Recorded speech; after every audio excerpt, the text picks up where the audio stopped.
The ship Aurora Vale drifted through the dark like a wounded bird. Its hull was torn, engines silent, and smoke filled the corridors.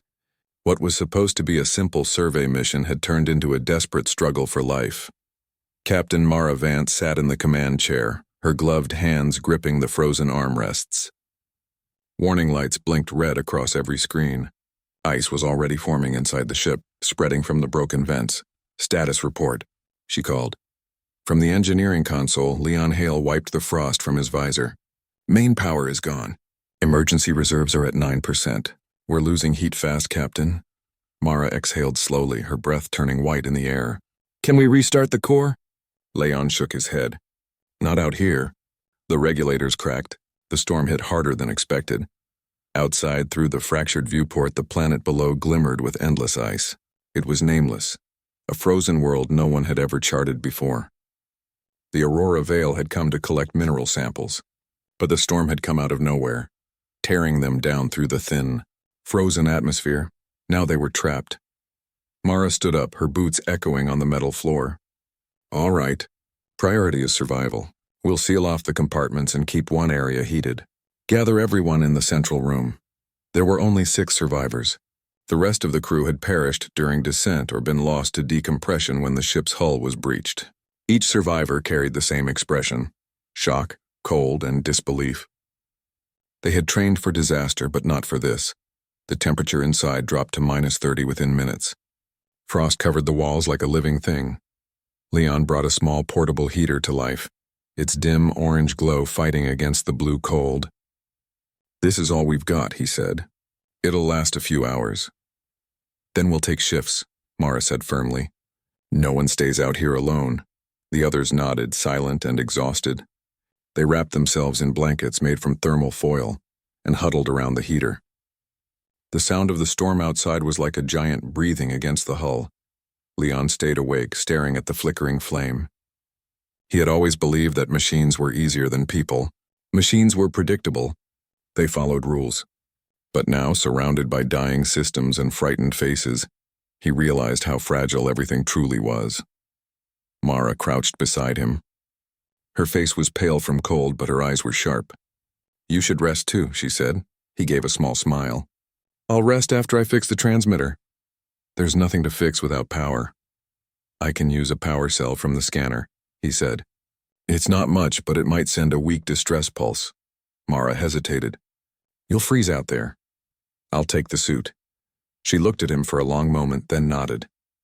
"Fine, but I'm not letting you go alone." Leon wanted to argue, but he saw the steel in her eyes. There was no changing her mind. Together they suited up, heavy thermal suits with cracked visors and half-dead batteries. The airlock hissed open and the cold of the planet rushed in like a wave of knives. The surface was endless white. The storm had eased for a moment, revealing mountains of ice rising into a silver sky. The light from the distant sun barely touched the horizon. It was a world without warmth, without sound, only the wind whispering through frozen valleys. Leon trudged through the snow, his breath fogging the inside of his visor. Mara followed close behind, her eyes scanning the horizon for cracks or crevices. The crash site was only a kilometer away, but each step felt like wading through solid glass. They reached the wreck of the main engine module, half buried in snow. Leon knelt beside it, prying open a frozen panel. His gloves were stiff, his fingers numb. He managed to pull out a glowing blue power cell and connected it to the transmitter strapped to his back. "Signal's weak," he muttered. "But it's something." Mara watched the sky. The storm clouds were returning, dark, heavy, fast. "We need to get back," she said. 5 more minutes. "I need to stabilize the beacon." The wind picked up, swirling snow into their faces. The temperature plummeted again.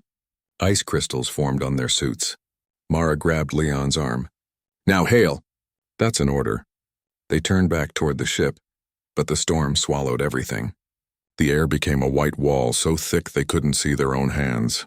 The snow screamed in their ears and the ground shifted beneath them. "Leon," Mara shouted, but her voice vanished in the wind. "I'm here." His gloved hand caught hers. But as they tried to move forward, the ground cracked beneath them. A hidden crevice opened wide and dark. The two of them fell, sliding down a slope of ice before landing hard in a hollow cave.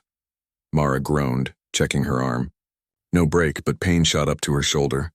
Leon's helmet light flickered, revealing the icy cavern. Narrow walls, sharp crystals, and a faint glow from frozen minerals. "You okay?" she asked. He nodded weakly. "I think so. We need to find a way out." They tried climbing, but the walls were too smooth. Their rope had snapped in the fall. The storm's roar above them faded into muffled silence. Only the sound of their own breathing remained. The temperature was dropping again. Leon checked his suit's readout. "Power's almost gone. We'll lose heat soon." Mara's jaw tightened. "How long until dawn?" He looked at his wrist display. 10 hours, she gave a dry laugh. "Then we survived 10 hours. They set up the small emergency lamp, its faint light glowing between them. The cave was cold, but the stone walls offered some protection from the wind.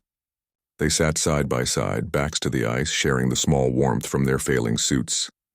For a while, neither spoke. Finally, Leon said quietly, "You should have stayed in the ship." "And let you freeze alone?" "Not a chance," he smiled faintly. "You don't even like me that much." "True," she said, almost smiling. "But I respect anyone who fights to fix something when everyone else gives up." He looked down at his frozen gloves. "Machines don't care. They just break. People care, that's why it hurts when they fail." Her gaze softened. "That's what makes us human, Hale. We feel pain, but we still try again." The silence that followed wasn't empty anymore. It was heavy, warm in its own strange way. Outside, the storm raged on. But inside the cave, two small hearts kept beating against impossible odds. Hours passed.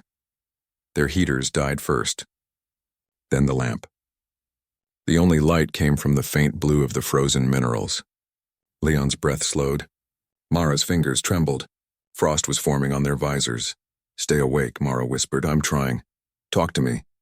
"About what?" "Anything," he thought for a moment. "When I was a kid, I used to build small robots out of scrap metal. My mother said one day I'd make something that could save lives." "Looks like you did," Mara said softly. He chuckled weakly. "Not yet." Mara's eyes grew heavy, but she forced them open. She reached out, placing her hand over his. "We'll make it, just stay close." He nodded, leaning against the icy wall beside her. "Till dawn arrives." "Till dawn," she repeated. Hours crawled by.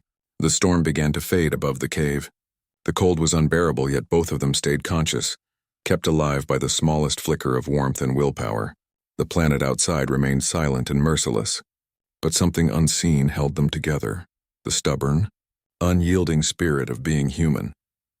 As the first thin light of dawn broke through a crack in the cave ceiling, it touched their helmets, a faint promise that life still existed. Somewhere beyond the ice, they were still alive, barely, but alive. And somewhere in the distant sky, a weak distress signal blinked, carried by the smallest bit of power, refusing to die just like them. The storm outside had not ended. It had only paused. Inside the frozen cave, Captain Mara Vance and Engineer Leon Hale waited in silence, listening to the deep moans of the wind moving through the cracks above. The dawn they had hoped for was a brief visitor. Now the sky outside was dark again. Their emergency suits had lost power hours ago. The oxygen level was dropping slowly. Frost had crept over the helmets, forming delicate white webs on the visors. The only light came from the blue shimmer of frozen minerals glowing faintly inside the walls. Mara's voice was weak but calm. "How long has it been?" Leon checked the cracked screen on his wrist. "Almost 8 hours since the crash. I sent the beacon before we fell. But I don't know if it's still working. We just need someone to hear it," she said softly. He gave a tired smile. "That's what everyone says before freezing."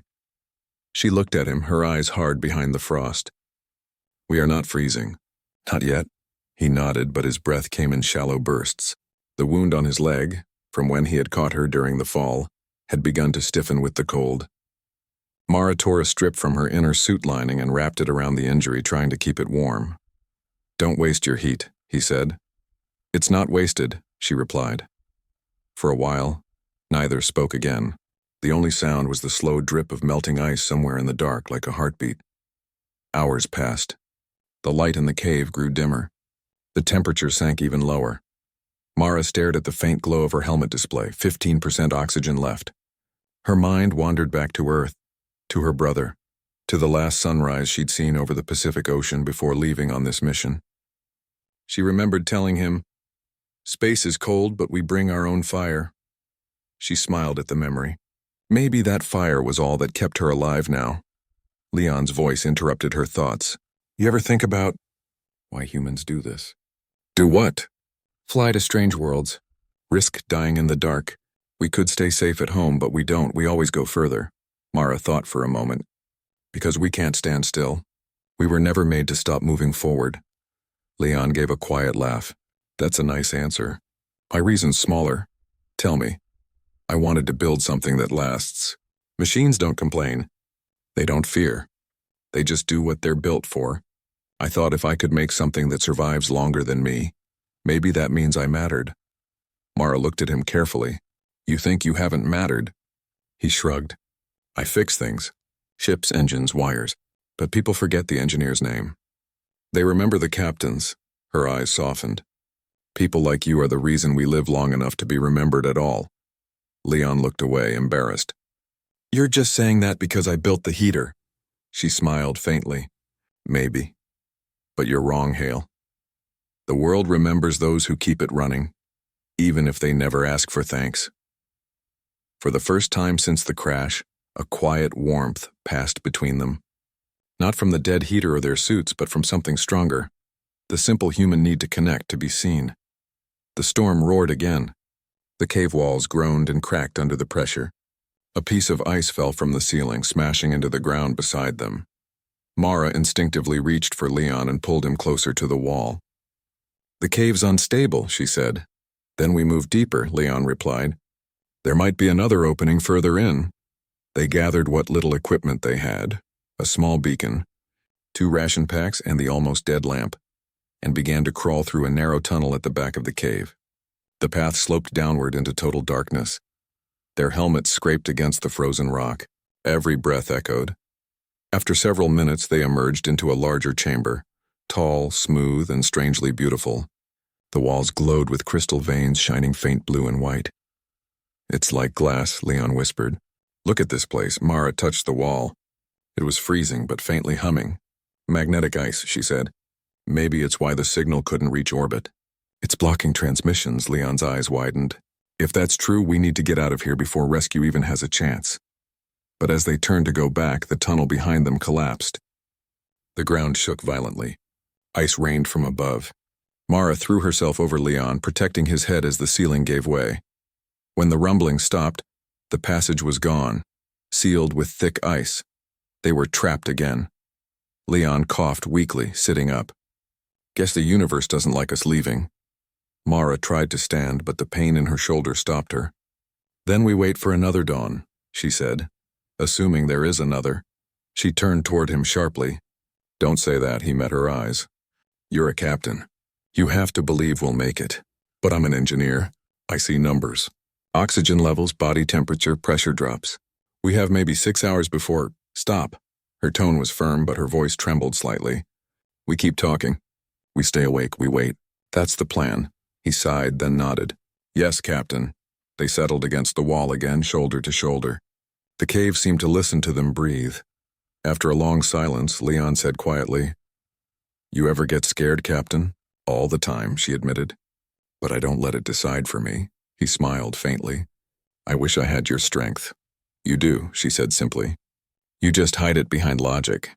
He looked at her, and for the first time he didn't try to argue. He just let the silence stay between them, calm and steady. Time blurred. Minutes felt like hours. Hours felt like days. The cave temperature dropped even lower. Mara's hands went numb. Leon's breathing slowed.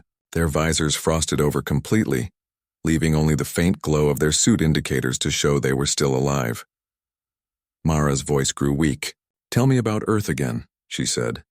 Leon blinked, trying to stay awake. You've seen it more than I have. I want to hear your version. He took a slow breath. It's noisy, crowded, but beautiful. I used to sit on the roof of my building and watch the ships launch from the spaceport. I thought one day I'll be one of them. I'll touch the stars. Mara smiled faintly. You did? Yeah, he said softly. And now I might die under them. She turned her head toward him. If that happens, then we die doing what humans do best, reaching. Leon's eyes glistened behind the frost. You really believe that, don't you? I do, she whispered. Because believing is what keeps us alive. The cave groaned again, a long, deep sound that made the ground shake. A small opening appeared high on one side, just enough for a thin beam of light to slip through. Mara stared at it. "Look," she said. "Dawn's coming again." Leon tilted his head, trying to see. The beam touched the ice crystals, scattering soft reflections across the walls. It was faint, but it was light. They both smiled. But the moment was short. The rumbling returned, louder, closer. A sharp crack split the chamber floor. Leon stumbled and fell, hitting his injured leg again. Mara reached for him and pulled him back just as another piece of ceiling crashed down where he'd been lying. She gritted her teeth. "Stay with me." I'm fine," he said, gasping. They crawled toward a corner as the chamber began to collapse. Ice dust filled the air, sparkling in the fading light. The tunnel above widened slightly, enough for air to move in. Leon looked at the weak daylight, then at Mara. "Promise me something." "What?" "If one of us makes it out, make sure the beacon stays on." She stared at him. "Both of us are getting out." He tried to smile, but his lips were pale. "You're impossible." "Exactly," she said. "That's why we'll live." The rumbling slowed again. The cave settled. They were still trapped, but the beam of light above had grown wider, a sign that the storm outside was weakening. Mara leaned against Leon, her voice barely a whisper. "Don't sleep. I'm not," he murmured. They sat there together, broken, frozen, but unyielding. Humans, fragile yet fearless, holding on to the smallest spark of hope. The night dragged on endlessly, yet neither surrendered. As the first real rays of morning touched the ice, the cave filled with a faint golden glow. For the first time since the crash, warmth, small but real, brushed their faces. They had survived another night. And far above, in orbit, a faint signal blinked. The beacon was still alive. Someone, somewhere, had seen it. The ice cave was silent. The storm outside had passed, leaving the frozen world in an eerie calm. Light from the rising sun touched the glacier peaks, turning them into fragile golden spires. Mara and Leon moved slowly, each step heavy with exhaustion and cold. Their suits were frostbitten, their breaths visible in the air, but their spirits were stronger than ever. After a night that had stretched into a lifetime, the first promise of rescue was near. Mara looked at Leon. His leg was stiff, bruised, and pale, but he moved with determination. "How are you holding up?" she asked softly. "Alive," he replied with a weak grin. "That's something, isn't it?" "It's everything," she said. They began to crawl toward the only visible exit, a narrow opening in the cave that led toward the surface. The walls glimmered with blue crystals now sparkling in the sunlight. Every step was a battle against the freezing ground, but they encouraged each other, using words and gentle touches to push forward. Outside, the world was a blinding white. Snow stretched to the horizon, untouched, unbroken, and frighteningly vast. But the first rays of dawn lit the sky with warm tones, orange, pink, and gold. It felt almost like a reward for enduring the impossible night. "Look," Mara whispered, pointing to the horizon. "The sun is here. We made it to dawn." Leon's eyes followed the light. He swallowed hard. "It looks alive," Mara chuckled softly. "Humans look alive too," she said, gripping his arm. "And we're going to stay that way." They moved slowly across the frozen plain, using each other for support. Leon leaned on Mara's shoulder when his leg faltered. She gripped his arm tightly when the wind pushed against them. They spoke in quiet, simple words, but every sound mattered. Every word was a reminder that they were alive, that the other person existed, and that the human spirit refused to break. Hours passed. Their pace was slow but steady. Then in the distance, Mara saw a faint glimmer, a moving light. She squinted. "Leon, is that—" He followed her gaze. "A ship? Yes?" Mara's voice rose, shaky with relief. "It's coming toward us. Someone saw the beacon."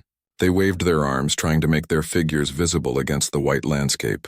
Mara tore a strip of reflective material from her suit and held it high, letting the sunlight catch it.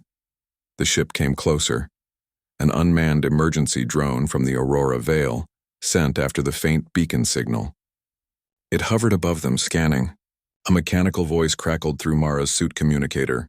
"Survivors located. Preparing extraction." Mara let out a breath she didn't realize she had been holding. She turned to Leon, her face wet with tears that had frozen in thought on her cheeks. "We did it," she whispered. "We did," he said, voice barely audible but filled with awe. The drone lowered a small harness to them. With careful movements, they strapped themselves in, helping each other into the safety rig. Every joint, every muscle ached. Every step had been a test of will, but they had passed. As the drone lifted them from the icy plain, they looked back at the world that had almost claimed them. The frozen planet stretched endlessly below, harsh, unforgiving, yet beautiful in its icy perfection. Leon exhaled slowly. "I can't believe we made it." Mara smiled faintly. "Believe it. Humans survived the impossible." The drone rose higher, carrying them toward the orbiting station. Their frostbitten suits buzzed and hummed as temperature control slowly warmed them. Inside the cabin, Mara and Leon sat silently, watching the sunrise from a view that stretched across the planet. "I might not see this," Leon admitted. "I thought I'd freeze. I thought I'd fail." Mara reached out, placing a hand over his.